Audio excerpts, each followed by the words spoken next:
ভজনকে চড় মেরে উচিত শিক্ষা দিয়ে গীতার কাছেই সাহায্য চাইল অগ্নিজিৎ মুখার্জি। সম্পূর্ণ জানতে ভিডিওটিতে একটি লাইক করে প্রথম থেকেই দেখতে থাকো। গল্পের শুরুতেই দেখা যায় পদ্ম তো কি করবে কিছুই বুঝে উঠতে পারছিল না। এর মধ্যেই পদ্ম কৃপানের সাথে ফোনে কথা বলতে ব্যস্ত হয়ে পড়ে।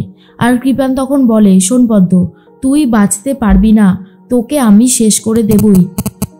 অন্যদিকে অগ্নিজিৎ মুখার্জি গাড়ি নিয়ে তো চলে এসেছে, কিন্তু কোন বাড়িটা কিছুই বুঝতে পারছে না। তার মধ্যেই পদ্মকে পেছন থেকে আঘাত করে একজন লোক, আর তারপরেই পদ্ম পড়ে যায়। তখন কৃপান পদ্মর চিৎকারের আওয়াজটা ফোন থেকে শুনতে পেয়ে যায়। আর কৃপান মনে মনে ভাবে, অনেক অপমান করেছিস, অনেক অন্যায় করেছিস, আমি আর তোকে বাঁচতে দেব না, এরপর দেখ তোর সাথে কি হয়। এরপরেই ফোনটা কেটে দেয়। পদ্মর ফোনের থেকে সিমটা সরিয়ে নিচ্ছে। এর মধ্যে অগ্নিজিৎ মুখার্জি অনেকবার করে পদ্মকে ফোন করে, কিন্তু কোনোভাবেই পদ্মকে ফোনে পায় না। ড্রাইভারকে অগ্নিজিৎ মুখার্জি জিজ্ঞেস করে, আচ্ছা এই গলিতে কোন বাড়িটা হবে? ড্রাইভার তখন বলে, স্যার সামনের বাড়িটায় অনেক আলো রয়েছে, মনে হয় ওই বাড়িটাই হবে।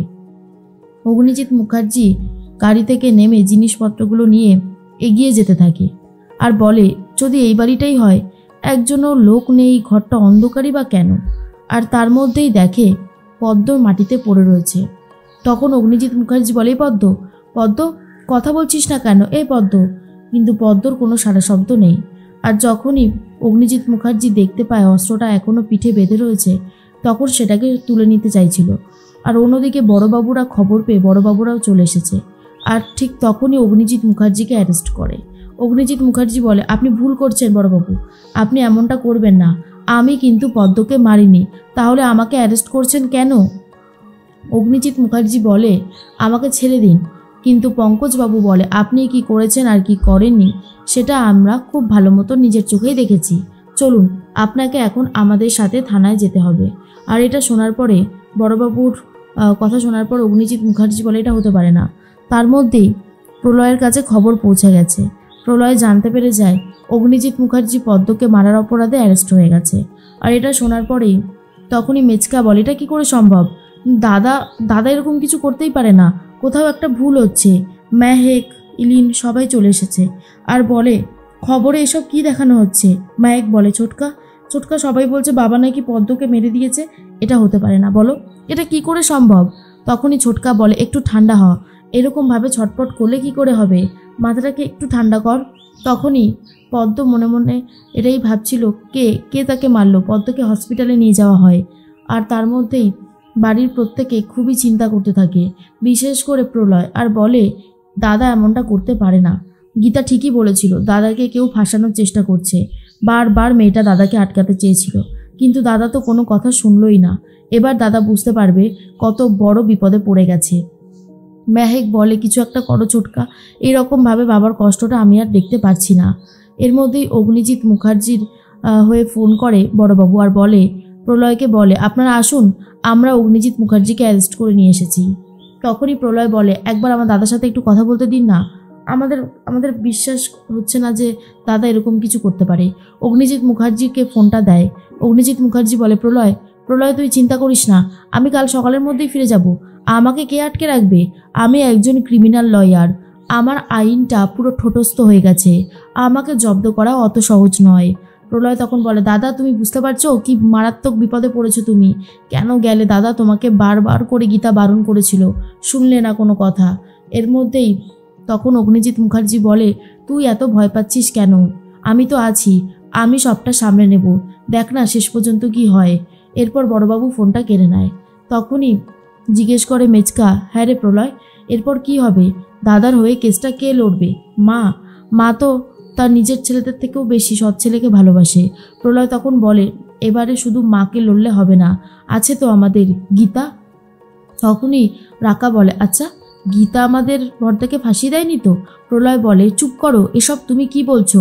তোমার মাথাটা দেখছি পুরোই খারাপ হয়ে গেছে, এই সমস্ত আজে বাজে কথা একদম বলবে না, এই রকম কিচ্ছু হবে না। তার মধ্যেই দেখা যায় মনে মনে ভাবতে থাকে অগ্নিজিৎ মুখার্জি, সব কি ঘটে গেল। প্রলয় তখন গীতার কথাই ভাবছে। আর বড়বাবু বলে, অগ্নিজিৎ মুখার্জি, নিজের চোখে না দেখলে বিশ্বাসই করতে পারতাম না আপনি এত বড় ক্রিমিনাল। ঠিক সেই মুহূর্তেই চলে এসেছে গীতা আর বলে, বড়বাবু কেউ কি ডেড বডির পাশে এরকমভাবে ছুরি নিয়ে থাকলেই সে মেরে দিল। আপনার কি বোঝার কোনো বুদ্ধি নেই? তখন বড়বাবু বলে, অগ্নিকন্যা এসব আপনি কি বলছেন? আপনি তো খুব ভালো মতন জানেন পদ্মকে কীরকমভাবে সহ্য করতে পারতো না অগ্নিজিৎ মুখার্জি। উনি ছাড়া এই কাজটার কে করবে? পদ্ম তখন একেবারে শেষ অবস্থায় ছিল। আমরা ওকে নিয়ে গিয়ে হসপিটালে ভর্তি করেছি। ও যদি বেঁচে থাকে তো অগ্নিজিৎ মুখার্জি বেঁচে গেল, আর যদি ও শেষ হয়ে যায় তাহলে কিন্তু অগ্নিজিৎ মুখার্জিও শেষ হয়ে যাবে। গীতা বলে, এটা একটা প্ল্যান, সেই প্ল্যানে ফেসে গেছে অগ্নিজিৎ মুখার্জি। আপনি চিন্তা করবেন না অগ্নিজিৎ মুখার্জি, আমি আপনার সাথে আছি। আপনি হলেন এখন আমার ক্লায়েন্ট। তখন অগ্নিজিৎ মুখার্জি বলে, থামো, তোমার সাহায্য আমার চাই না, কিচ্ছু করতে পারবে না তুমি আমাকে আমি নিজেই বাঁচাবো। আমি কত বড় ক্রিমিনাল লয়ার তুমি জানো না সেটা?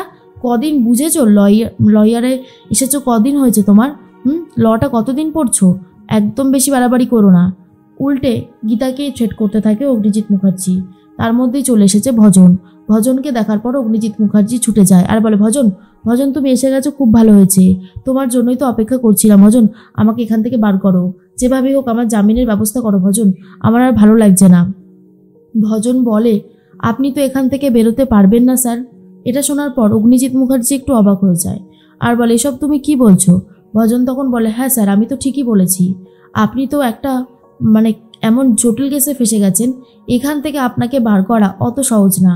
অগ্নিজিৎ মুখার্জি ভজনের কথা বিশ্বাসই করতে পারে না।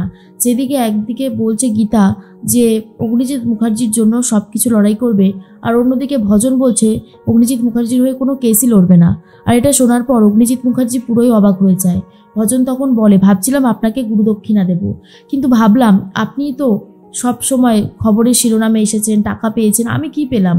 আমি তো আপনার জুনিয়র হয়ে কাটিয়ে দিচ্ছি না, আমি আর এবারে আপনার জুনিয়র হয়ে আর কাটাতে পারবো না, এবারে আমাকে লড়তে হবে। আর তখনই গীতা বলে, ভজন বাবু খুব বড্ড বেশি বার বেড়েছেন তাই না? উনি হলেন আমার ক্লায়েন্ট। আমি অগ্নিজিৎ মুখার্জির জন্য নিজের জীবনও দিয়ে দিতে পারি। আমি ওনার হয়ে কেসটা লড়বো আর সবাইকে বুঝিয়ে দেব কীরকমভাবে তোমরা একটা নোংরা চক্রান্ত করেছিলে। কি ভেবেছো গীতার ক্ষমতা নেই? গীতা কিচ্ছু করতে পারবে না? গীতা কি করতে পারবে আর কি পারবে না সেটা সময় দেখে নেবে। তবে হ্যাঁ, দুধ কলা দিয়ে উনি যে কালসাপটা পুষেছে সেটা কিন্তু বোঝা গেল। তখনই ভজন বলে, এই ভদ্রভাবে কথা বল, তুই কিন্তু সমস্ত সীমা ছাড়িয়ে যাচ্ছিস। গীতা বলে, কার সাথে ভদ্রভাবে কথা বলবো? তোমার সাথে? অসম্ভব, তুমি হলে দুমুখো সাপ, আর বড্ড বেশি কথা বলো না। এরপরে অগ্নিজিৎ মুখার্জিকে আরও অপমান করতে শুরু করে ভজন। বলে, স্যার আপনাকে এবারে জেলের ঘানি নাটা নিয়ে আমি ছাড়বো না, উচিত শিক্ষা পাবেন আপনি। এরপর ঠাস করে এক চড় মেরে দেয় ভজনকে। আর তখন অগ্নিজিৎ মুখার্জি বুঝে গেছিল গীতা ছাড়া তাকে বাঁচানোর মতন আর কেউ নেই। গীতার কাছেই লাস্টে কিন্তু সাহায্যটা চাইতে হচ্ছে অগ্নিজিৎ মুখার্জিকে।